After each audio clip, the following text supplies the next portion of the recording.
Uhuru, and welcome back everyone to the official live broadcast for the Uhuru 3 trial.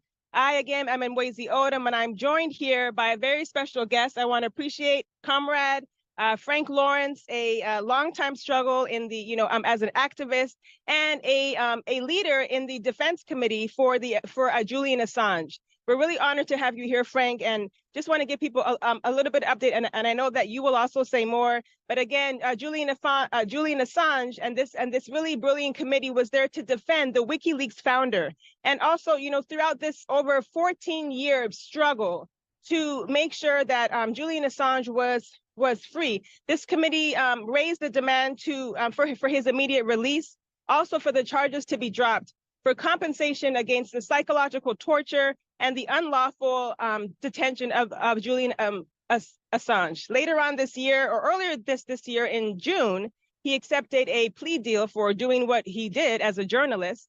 And we're really honored to have Frank Lawrence here.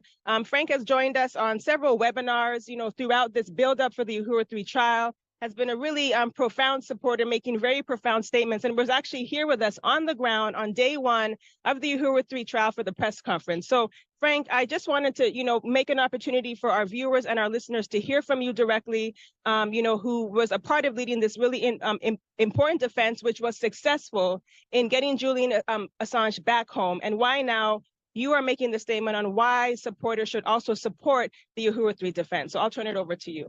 Thank you very much. I'm very happy to be here. As you say, I'm a member of the Assange Defense National Organizing Committee and Assange Defense Chicago. And the two longtime co-directors of Assange Defense, Nathan Fuller and Vincent DeStefano, have asked me to represent the organization at this trial. And they also convey their very strong, unreserved support and solidarity with the Uhuru 3. I'm also a member of a Chicago area peace action and the Black Alliance for Peace Solidarity Network. And both of these organizations also very much support the Uhuru 3. As you say, Julian Assange accepted a plea deal.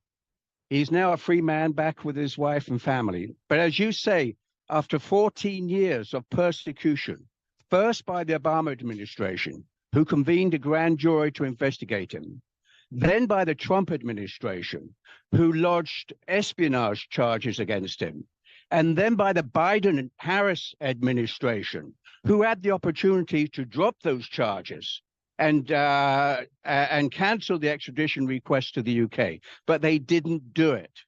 Joe Biden himself has said repeatedly at the World Press Freedom Day 2023, World Press Freedom Day 2024, that journalism is not a crime. But evidently, if you offer evidence of US misdeeds and US war crimes, then journalism certainly is a crime. We think that we've got freedom of press in this country because we have a First Amendment. We think that we've got freedom of speech in this country because we have the First Amendment. But lying in the wings is this 1917 Espionage Act, which could trip up investigative journalists. And also lying in the wings is the 1938 Foreign Agents Registration Act, which affects the Uhuru 3. So this war on dissent, which really is accelerating in this country, is not just demonetizing, deplatforming, censorship on social media. It's more than that. It's now selective criminal prosecutions to silence certain individuals and organizations in order to intimidate other individuals and organizations. Now, in particular, Omali Yeshitela has opposed US wars and US foreign policy and US interventions in other countries since the days of Vietnam.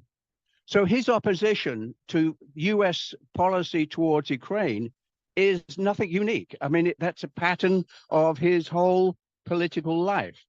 And yet he is being basically prosecuted for disagreeing with US policy in terms of their support for Ukraine. So I say, victory to the Uhuru 3. I mean, that's without a doubt, they should be found not guilty. Right on. Thank you so much, Frank. And I just think that that's such a powerful way for us to move on to our next segments and to I know you want to get back in the courthouse before you got to go. So we're going to go ahead and move to our next video. And Frank, you're going to stay with me while I introduce our next video on our broadcast. And again, free the Uhuru 3, as it has been said. And now we're going to move to the International People's Democratic Uhuru Movement, which is the primary mass organization. And this main mass organization of the African People's Socialist Party was established to fight for the democratic rights of African people and raises up the important demands such as Black community control of police, control of schools and housing. Over the next few days, we will be introducing to you some of the powerful work of Impedum. And we will be highlighting, in particular, the work to build the Black People's Grand Jury, the African community's Black Power resource that responded to the murder of young Mike Brown in Ferguson, Missouri in 2009.